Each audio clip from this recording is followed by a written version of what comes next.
Brant, the Detroit Lions open up the NFL season this Thursday night in Arrowhead Stadium against Patrick Mahomes, the Super Bowl champion Chiefs, Andy Reid, on the biggest stage this weekend. I mean, this will be the game to watch. Everyone's been craving football.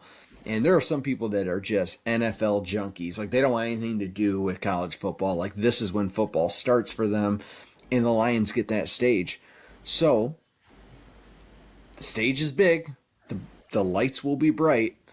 Do you think the Lions come out prepared? Do you think that they can win this game? Now, Brant, Chris Jones, doesn't look like he's playing. Contract's still up in the air. He's been sitting out. Travis Kelce sprained his knee. Something happened today at practice when we're recording this. Sounds like he might not play. Brant, your expectations for the Lions going into Thursday night? To be competitive. I expect it to be a close game. I expect their defense to do enough to keep them in this game. I don't expect the Chiefs to come out and blow this top off. I expect Dave to probably, contrary to popular belief, I don't expect a shootout tomorrow. Or, well, by the time you're probably listening to this, yes, tomorrow. I don't expect that from either one of these teams. I kind of expect a sluggish, little bit of a start here, and I expect it to be close in the fourth quarter. Do I expect the Lions to win? No, I do not. I do think it's going to be close, though. I do think that the Chiefs' pedigree probably pulls through in the end, and I expect that the Chiefs will probably end up winning this game. But the Lions do enough to make us believe, and that's all you can really hope for right now, kind of as a Lions fan, is you want that hope, you want that belief, you want a reason to continue to watch them. But I don't think you can take much away from week one. I mean, we've kind of talked about this in the offseason, Dave. There isn't anything in week one that the Lions can do where you're like, I'm off this team or I'm really on this team. I think that competing with the Chiefs is a good, it's a good checkpoint for you just to see kind of where you are. But don't take too much away from this, good or bad, is kind of my thought to Lions fans right now. I think that I agree. I'm not gonna if they lose. I'm not overreacting or anything. I mean, I think they're clearly, the Chiefs are clearly favored to win. I'm expecting a win.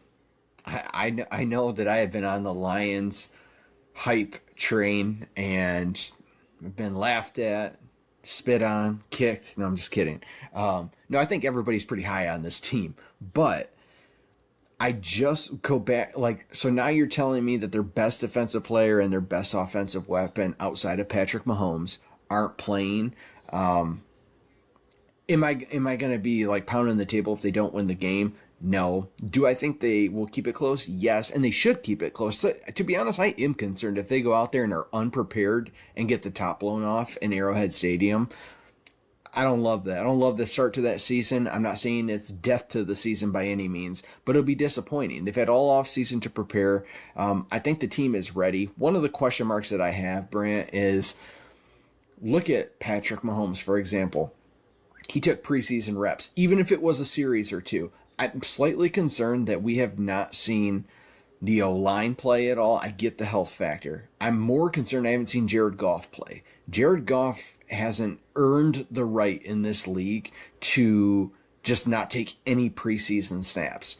I'm concerned about this wide receiver room in particular, and I hope that Dan Campbell knew what he was doing in not playing these guys, and Brad Holmes, that they made that joint decision, because the first snap that we're all seeing Jared Goff take this year is going to be under the bright lights to kick off the NFL season in Arrowhead Stadium. So I do think that that they will be ready. I think they will be prepared.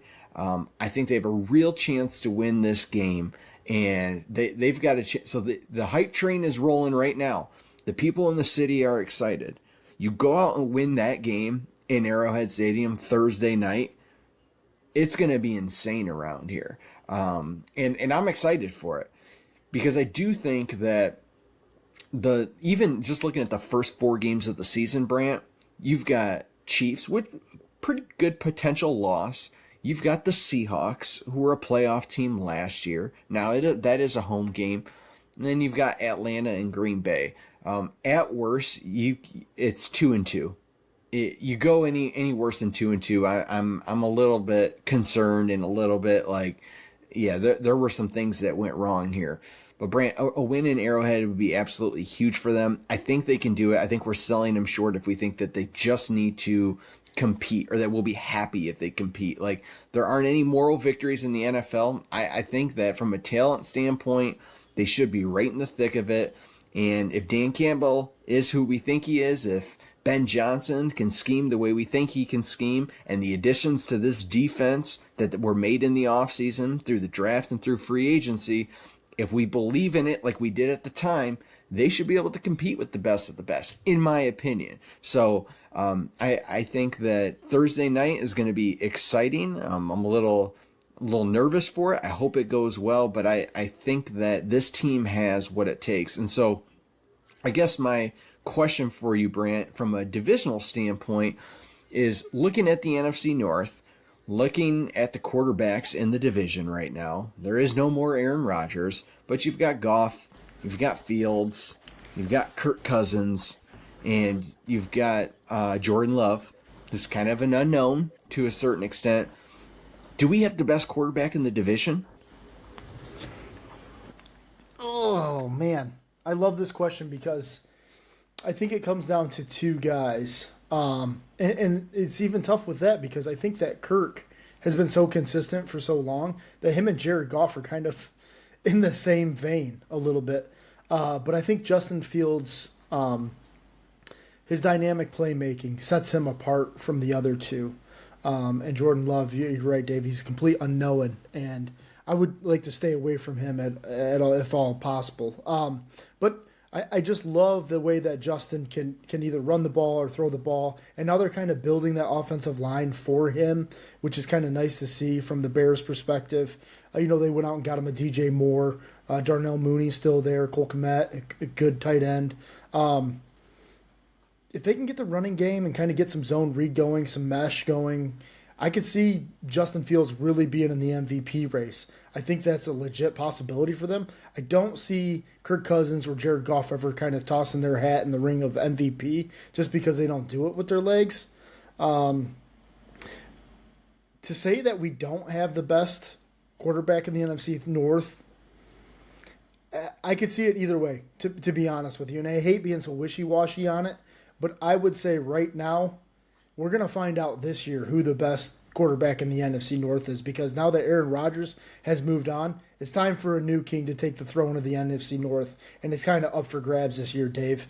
And I'm just so interested to see who kind of comes out leading the pack, especially because you're going to get Packers-Bears in week 1, and that's going to be a real highlight game for the Bears after getting kicked around for so many years by the Packers. Not just them, but the Vikings and the Lions too for so many years by the Packers, winning this division so many times that it's kind of like, it reminds me of when Tom Brady left the Patriots and kind of the AFC East kind of got a little bit of a reprieve from just being like, Tom and Bill going to run the division again, It's just kind of been Aaron Rodgers' division. So someone's going to have to sit on the new throne of the NFC North, and I really don't think it's going to be the Packers and Jordan Love. So I'm very interested to see how this plays out. But if I had to put money on it today, Dave, I would say that Justin Fields maybe takes that crown.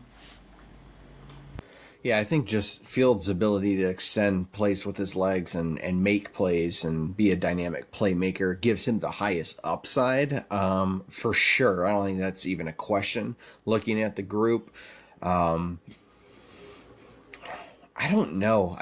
I'm kind of like you. I asked the question, but I really don't know either. I don't know if I can say Jared Goff is the best. I can't even say he's the most proven. I mean, Kirk Cousins, you can certainly argue that, right? Like, I think that Goff he is in the best position to succeed right now. And so for that reason, I'd say if there was any pressure to that conversation, it's on this year. I mean, he's got arguably one of the best offensive lines in the league.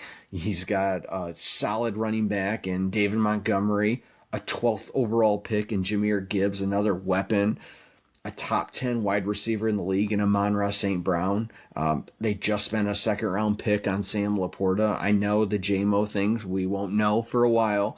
I have questions about the wide receiver room till he gets back. And even when he is back, I'm still not entirely sold on that wide receiver room. But Goff has the weapons. He's got the protection.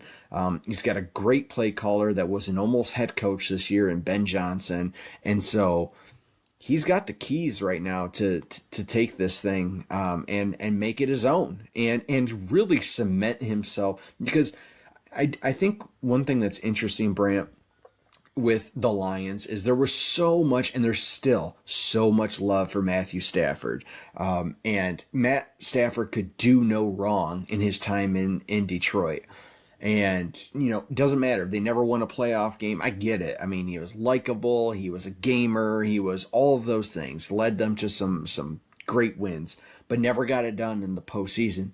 But Brant, just like I do, this city puts Matthew Stafford in, they'd build a statue outside of Ford Field. And I think in a way what's been unfair to Jared Goff is he comes into that situation. It was right away, oh, he's horrible. Oh, he was just a throw-in in this trade. It was always and I was guilty of that too.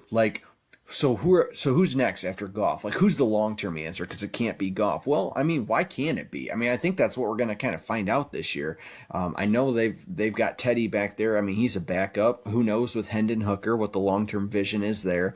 But Jared Goff, although, I mean, the way he finished last season, he was one of the best and most efficient quarterbacks in the NFL. I think he threw one interception in the last 9 or 10 games. Some crazy stat. Probably can't necessarily replicate that.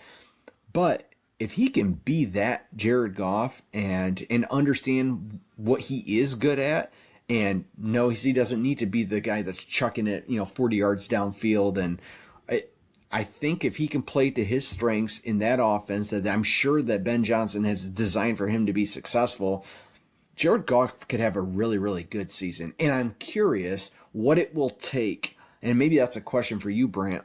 What do you think it will take for the city to rally behind Jared Goff? I'm not saying people don't like him, but I still get this vibe that's just yeah, but Goff.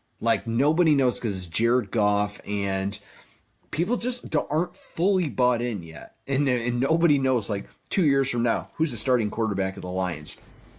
Not a ton of people, I think, are saying Jared Goff at this point. I think that maybe changed a little bit more towards the end of last year. But what do you feel like it's going to take for that narrative to change, for the city, for these fans to rally around Jared Goff? And do you feel like it's the same type of thing in the locker room, or do you think these players really believe in him as QB1? That's kind of a two-part question. I'll just start with the back end of the question. I believe that the players are fully behind him. I think that they fully buy into Jared Goff. I think he's a nice guy. I think he's just a genuine dude that people probably rally around and are hey, man, he's with us. He's not maybe the most vocal guy, but he goes through every motion with us. He's not, secluded from us. He's part of everything that we do. He seems like a very down-to-earth type guy from everything that I've either read about him or seen, whether it was Hard Knocks or, a little bit of behind-the-scenes stuff from the Lions. I just feel like he's kind of a dude's dude, if you will. Now, where I think he's missing something that Stafford had that Goff hasn't done yet, if you will, is probably his signature moment. Stafford had a few signature moments, whether it was the comeback against the Cowboys that year where they were down by 20-some points, and the triple coverage pass to Calvin Johnson, or you talk about remember the Cleveland Browns game, Dave, where he's screaming, right? Or the one QB sneak where he sneaks into the end zone and spikes the ball after or whatever. There were a few signature moments for Matthew Stafford where the city was yeah, that's our guy. That's the guy that the city can rally behind now. And we talk about this, Dave, almost all the time about Detroit is so starved for a star, a dude that is just an alpha, outspoken, is down for the city, and we just haven't had that in spades at all for the city of Detroit. But they're looking for a dude to rally around. Now, like I said, I don't think Goff is ever going to be that vocal dude, but let him break his pinky, on his non-throwing hand to come out and win a football game. Like, it might just take like that from people to realize that, it doesn't have to be a broken collarbone or whatever Stafford had that one time. But I think they just saw him grit through the pain of playing so many football games for the city of Detroit. It didn't hurt that he was kind of like a family dude. You know what I mean? Like, he was a likable guy too. So I think it had a lot to do with those signature moments, though, Dave, where the city was able to rally behind him. So I think Jared Goff just needs some of that. And why not take this team into Kansas City? That could very much be a signature moment, especially a game-winning drive or something like that. Could you imagine how the city would rally behind him at that point? I teed that up for you perfectly, and that was exactly, that's my answer. I think he's missing his signature moment. And I think that Kansas City, that's the point I'm rolling into. Thursday night, that if he goes in there and has his moment and they win that game because of Jared Goff or a drive I think it's going to be close in the fourth quarter. I do. I think that you will see the city and these fans rally behind Jared Goff. And not that the fans dictate like the direction of the team, but I mean, Dan Campbell has said it. The players have said it. They feel the energy around this team.